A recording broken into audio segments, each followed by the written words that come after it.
Sáng nay 11 tháng 7 năm 2026 có mặt bên biển Hải Lý, nhà thờ Đầu, Nam Định. Cả nhà nghe thấy tiếng sóng vỗ vào bờ biển. Còn đây nhà thờ này.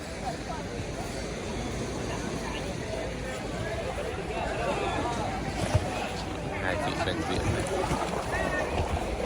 Thợ chụp ảnh rồi.